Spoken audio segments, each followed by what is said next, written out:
Hello and a very warm welcome, viewers. You're watching the brand new edition of India Fights Back with your host Kriti Mishra. Over 2,000 people received fake COVID-19 vaccines at 9 separately held private vaccination camps in Mumbai. Similarly, in West Bengal, people became the victim of a fake COVID vaccination camp that was being held in Kasba area. Once the vaccination drive started, the government allowed individuals to book appointments online. It also set up a platform called CoWIN for registrations. Cyber criminals started releasing apps with CoWIN as part of their names. There have been instances where cyber criminals made fake websites, asking people to pre-book vaccines by paying upfront. Bogus websites have been selling drugs like Remdesivir when they were in short supply. Scammers even stole data pretending to be government officials wanting to track the progress of those who were vaccinated. They asked individuals to upload personal details and identity documents for such tracking. So how do we get the vaccination process right? Let's find out from our experts. Joining us today on the show, Professor Narendra Kumar Arora, Chairman, COVID-19 Working Group of National Technical Advisory on Immunization, and Dr. Naveed Wig, HOD, Medicine and Chairman, COVID Task Force, AIIMS, New Delhi. Welcome to Rajya Sabha Television, gentlemen. And Professor Arora, coming to you first. Fraudsters have now started fake vaccination camps. What is your word of caution, sir? This is very worrying information, Kriti, you have given. And we have been hearing about it during last 1 week or so. And so on one side, there is a massive effort and social mobilization campaign to encourage our communities, both in urban and rural areas, to come forward. And the response has been really overwhelming. I mean, as I see during last 4 days or 5 days, over 2.45 crores individuals have received doses. So, and obviously, this is an opportunity when these cyber scammers and cheaters have decided to come on board. Even when initially, when CoWIN platform was launched and still the registration was not open, there were these kind of news and information was there. So clearly, I think just like we are having a massive awareness campaign about the vaccines, about the COVID appropriate behavior, I think there is now need for a widespread awareness about what is the real process and which are the websites where people have to register. But I think some few additional things are also required. See, vaccines can be administered only through people who are capable of administering the vaccines. So nursing homes, doctors, and only those people can conduct camps. Nobody can just walk in and have a camp because it's a highly skilled task. Plus, people have to wait for half an hour and anaphylaxis occurs, then these people have to be taken care of. So there is a whole process by which vaccines are given to registered doctors who are having a nursing home or a place where they can either deliver it, or even if they can conduct camps in resident welfare associations, there has to be some kind of a institutional backing to that. So I would request that resident welfare associations and groups who are getting these vaccines must cross-check with the people who are organizing these camps. And if there is anything which is which does not give confidence or which looks fishy, I think local police and authorities must be immediately informed. But there is need for a lot of vigilance on the part of beneficiaries and communities that we should not fall trap. The other thing is that this whole issue of sharing the personal information and data, again, we will have to tell when we are creating awareness that what all is required. And in fact, there are not much personal information is required as far as the registration process is concerned. So both ways. And the third is that the law enforcement authorities and the health administration of the district or the place where it is done, there has to be a coordination and vigilance among all the three. So a multi-pronged strategy is required because we are entering into a very massive phase. Almost a crore of people have to be immunized. And events like this really breach the trust of the community. Also, it breaches the trust of the whole scientific, the purpose of this whole exercise, that people may say, because some people may just get away from that and they may be injecting, which is nothing more than water. So this is a very serious issue and has to be tackled in a multi-pronged manner. It is a very serious issue and has to be tackled in a multi-pronged manner. We need a very strong strategy for that, as you said, sir. But Dr. Vig, how do states formulate specific policy or guidelines to prevent such incidents in future? No, they have to be strict and they have to follow the guidelines. If it is CoWIN app, then it has to be a CoWIN app. Like, you cannot deviate from this. It is a massive exercise. It is the trust of people which has to be maintained. And then it is for well-being of all of us that we have to, we have this massive campaign which is being done. And it is with a lot of trust, it is being done. A lot of faith has come in the system. And this system cannot be breached. People who are doing it, they have to think about themselves, about their own families. Like, we have to save lives. Vaccines are here to save lives. They will save life of all of us. So we cannot, this negativity cannot be brought into this country. All right, sir, you talked about the CoWIN platform.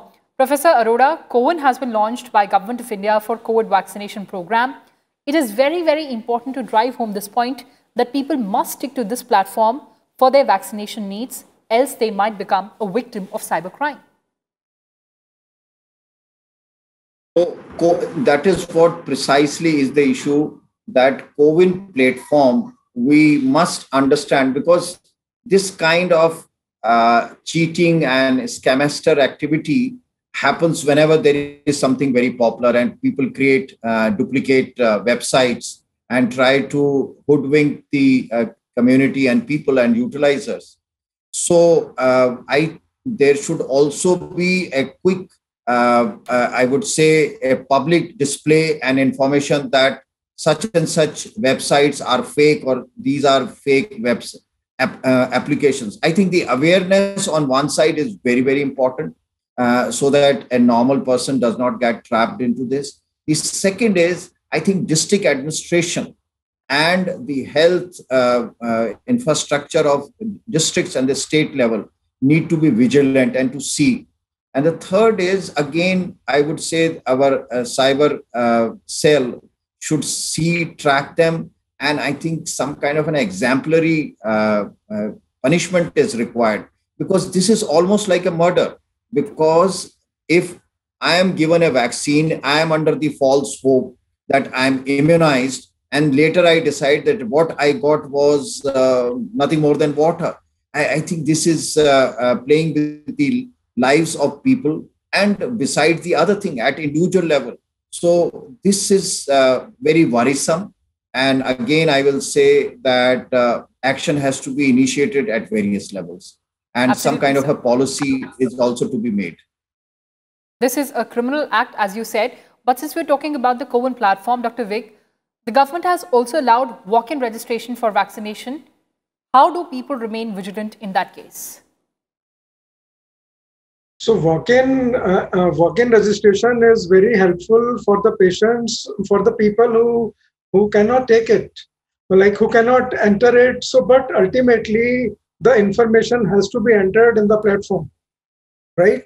So, so government has to. So, even if it is rural, if it is in a people who cannot use the platform exactly, so help is needed for them to use that platform.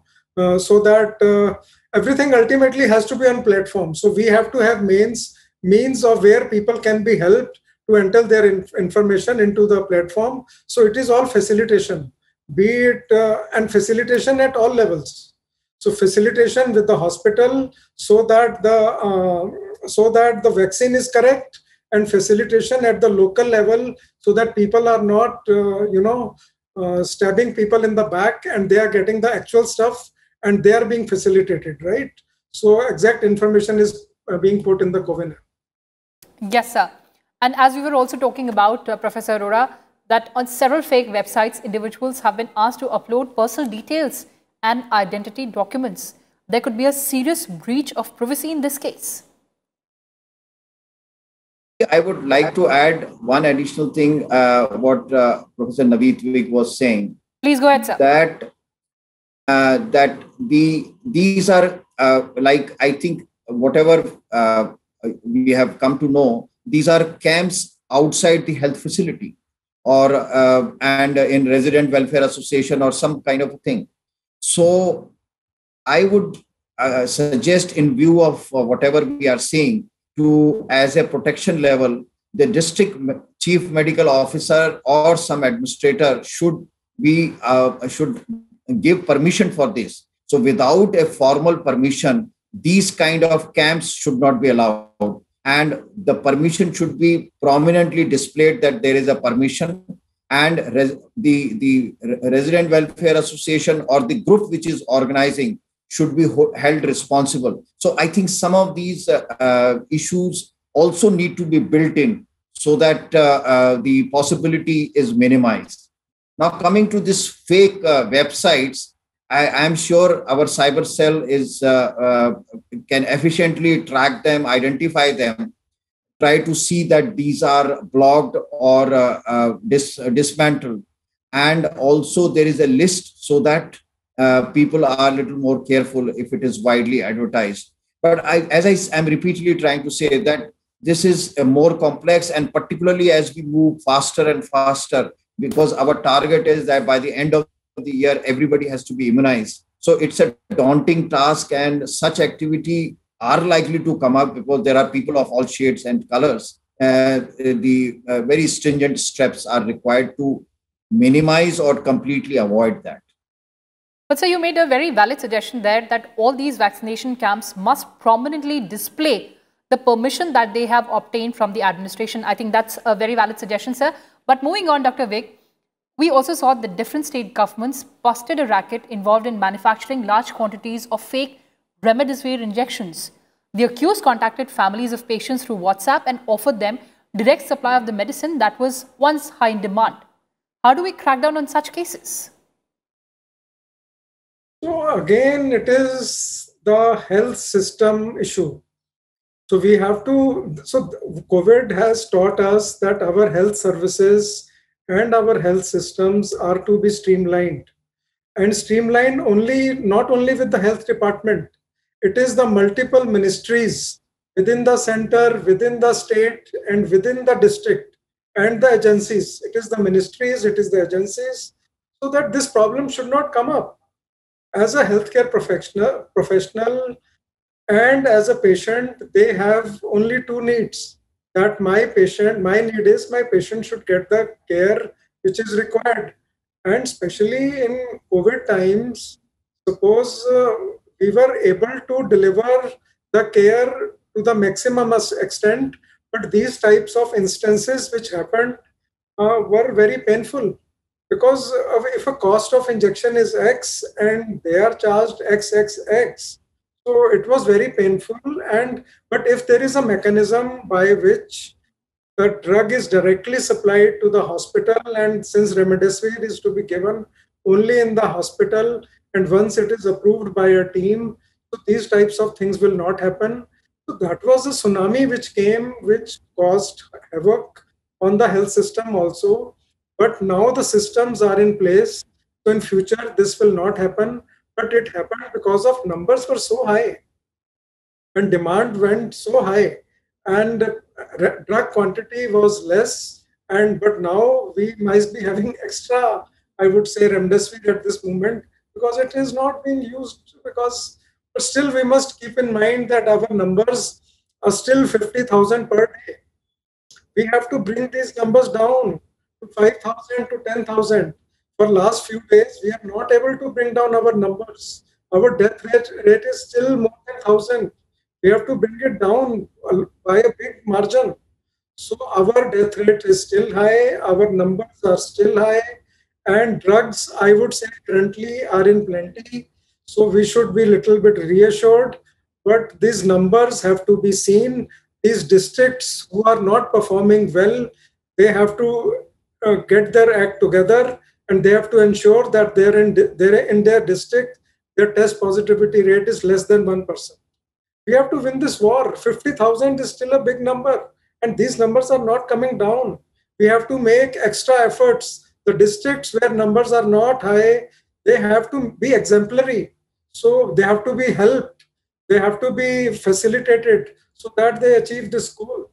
So what I'm trying to say is currently remdesivir is in big numbers. Our health system is the time now we improve our health system. We improve our health services. We improve our health infrastructure. We have drugs in sufficient quantity for both COVID and non-COVID. So now multiple ministries are acting together. Multiple groups are there. So they should look at now the complete health system, complete health services. Now we should not focus only on COVID, because if crisis comes, the whole health infrastructure will be again in the same service of COVID, which it was here, but it has to be better and brilliant health infrastructure which can be created. Absolutely, sir. But as you said that we've ramped up our infrastructure, Professor Arora, the drugs are in plenty. Do you think the systems are in place now? Kriti, I would like to remind our viewers that India has had this problem of spurious drugs for a long time. And so the enforcement, a greater enforcement is required. And remdesivir, whether fake vaccine or these spurious issues, and there are WHO guidelines how to take care of that. And we would request the policymakers and program people that we must now get after these people who are in the business of spurious drugs and equipments and instruments and other associated material supplies with health system. Because again, as we were discussing, these are criminal activities. And we need to be very tough in terms of at district level with these drug inspectors and others need to be. And I must say that a lot of these spurious drug manufacturers were held and they were arrested toward the later part. But we need to be ever vigilant, because particularly when there is a shortage, these come up overnight. So it was remdesivir, later on for amphotericin B, because there was a shortage there. And so there are twin. We need to see that there is adequate supplies on one side, as Dr. Naveed Peak is emphasizing repeatedly, and the second side, that we need to put in place that this spurious drug issue is a menace and we need to take care. It's a larger health system issue.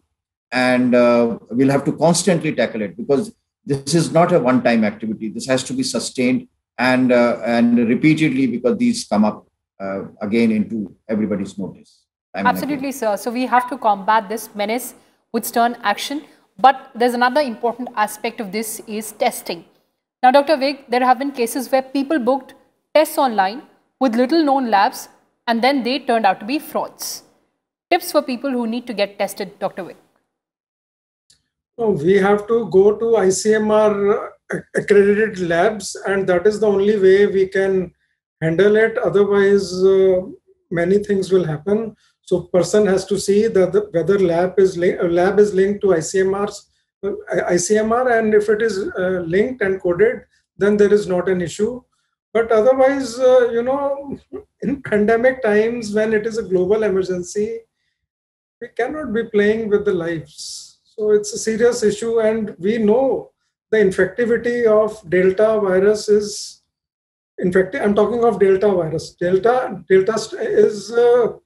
strain is 50 times more than Alpha, and Alpha is 50 times more than the original Wuhan strain. So infectivity is so much, and one person can infect so many people, and Delta virus is around us. I'm not talking of Delta plus, I'm talking of Delta as such. So we have to be careful. One patient cannot be missed. We cannot give false report. We have to have perfect reports, and that is where, and I would say that the way multiple labs have come up, we were only doing in 10, 12 labs in the country, and today, I don't know, maybe more than 20, 30,000 labs must be there. I don't know the exact number. So this is the kind of upscaling which has been done. And to be honest, there are few reports, or there might be many reports here and there, but ultimately system is very safe, and we must work on that. And we need to upscale it further, because now we have to do COVID work also. Sorry, we have to do non-COVID work also. And hospitals cannot be allowed to be made hotspots. Because Absolutely. testing is not done, and hospitals across the country, they have to do non-COVID work also. Hospitals cannot be allowed to make hotspots. And if we operate on patients who have COVID, who got the false report, then the mortality in these patients is higher, 20 to 30%. So test and creditable test is very important, and we have to spurious drugs, bad tests. But I think since the numbers have come down, these things will also come down. Hopefully, sir. But time for closing comments from both my guests. Professor Arora, the right strategy for vaccinating, testing and treating for states. I would request our viewers, please download Arogya Setu. This is very helpful. It tells you the accredited labs next to you, nearer your house. It helps you to register yourself for vaccination. It also tells you what are the centers where you can go and get the vaccine. So I think this is a very good app, and it can be downloaded. And as I understand, even in simple mobiles, this works, means not a smartphone also. So we should use this to the extent possible. This will be extremely useful. This will be extremely useful. Dr. Vivek, your closing comments, sir. Vaccinate widely. We have to ensure, I have to ensure that everybody more than 18 years of age around me is vaccinated. If they are vaccinated, I am vaccinated, only then I can be safe. Even if I will get illness, my illness will not be severe, it will be mild illness. That is the most important thing. And I may not go to hospital as well if I get COVID. So vaccinate widely, take your first shot. And for district officials, please ensure that your test positivity rate is less than 1%. This is your moral responsibility in your district. You do plenty of tests, lot of tests. Your test positivity rate is less than 1% and even lower. Currently, 50,000 patients in country with the Delta strain is not good, because we can't be driving the epidemic. We have to stop the epidemic. We have to stop the pandemic. So this is my request. Please bring test positivity rate in your district to less than 1%. And for public, please wear mask. And don't be complacent. Whether you're out or in, please wear mask and get vaccinated at the first opportunity. Absolutely, sir. As you said, that the administration has to be very, very vigilant, but we as individuals also have to be cautious, and we cannot afford to be complacent. On that note, thank you so much for joining us, Professor Arora and Dr. Vivek. Well, viewers, that's all we had for you in this edition of India Fights Back. But before that, let me remind you once again, to stay safe from the coronavirus pandemic, remember to wear a face mask and wash your hands and face regularly, and ensure that you maintain physical distancing whenever you're stepping outside. These simple precautions are all it takes to defeat this pandemic. Take very good care, and goodbye.